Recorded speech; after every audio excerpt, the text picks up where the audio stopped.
اهلا وسهلا، مرحبا بكم في جديد في قناه مطبخ جيده. نتمنى تكونوا في صحه جيده وفي احسن الاحوال. اليوم ان شاء الله غادي نشارك معكم طاجين مغربي تقليدي 100%، طاجين اللحم بالبرقوق على الطريقه ديالي.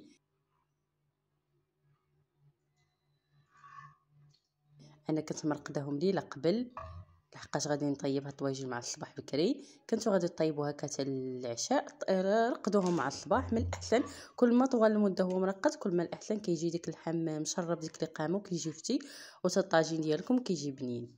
بالنسبه للقامه شرملت فيها عاديه الملحه، درت المروزيه ديال اللحم ودرت القزبر يابس، ضامت العفران ولا الزعفران حر على حسب اللي متوفر عندكم، السمن والثومه تكون شويه بزيت على حسب الطاجين عندكم والكميه واش كبير ولا صغير. صافي هادشي كامل بدون اضافه الزيت باش داك اللحم يشرب لينا ديك القامه. الزيت كنخلوه حتى كنبغيو نطلبوا الطاجين ديالنا. كنشرمل الحيمات ديالي في هاد القامه وكنخليهم ليله كامله حتى كيتشربوا ديك القامه. كي كتشوفوا دابا انا عندي الطواجين ديالي شويه كبير، كنلتف فيه هذوك الحيمات بهذه الطريقه.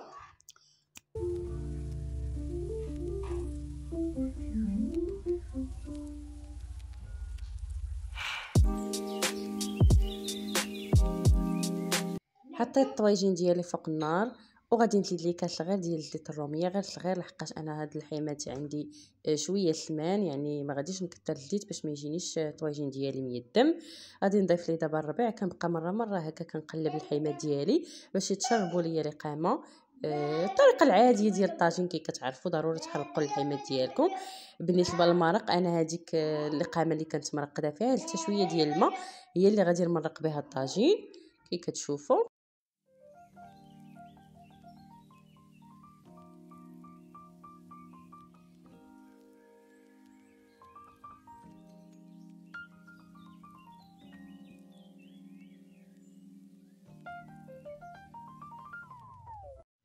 صافي بعد ما قلبت الحيمات اللي عندي كاملين وتقلاو ليا، انا غادي نضيف 3 البصلات كبار. البصله البيضاء كتجي زوينه في الطاجين ديال اللحم والبرقوق، مع هو كيكون ميلونج ما بين الحلاوه والملوحه.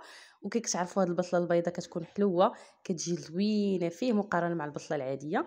صافي كي كتشوفوا هنا حطيت البصله ديالي غير قطعتها هلالات، وغادي نحط شويه الربيع من الفوق.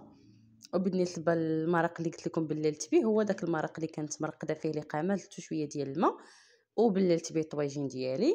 هنا عندي الزبيب ديجا انا كنت مرقداه قبل في الماء، غسلته ورقدته في الماء. غادي نضيف الزبيب من الفوق كي كتشوفوا. صافي دابا من بعد كنشد على الطاجين ديالي، ومني كنطلع فيه الغليه مزيان كنضيف واحد الاضافه اللي كتجيب بها الطاجين، كتجي فيه واحد البنه خطيره. المهم قليل اللي عارفه انا هذا السر عطيه ليا الام ديالي الله يخليها ليا. كندير الزعفران ولا دامت الزعفران، كنديرها في شويه ديال الماء وكنزيد عليها نص معلقه ديال السنيده ومعلقه صغيره ديال القرفه.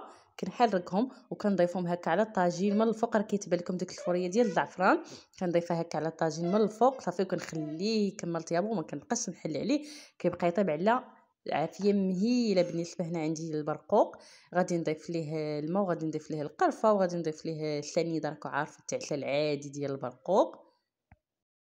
ها هو الطواجين ديالي بعد ما طاب وتعسل والبرقوق حتى هو تعسل اللي نشوفوا كي كتشوفوا بالبرقوق واللوز.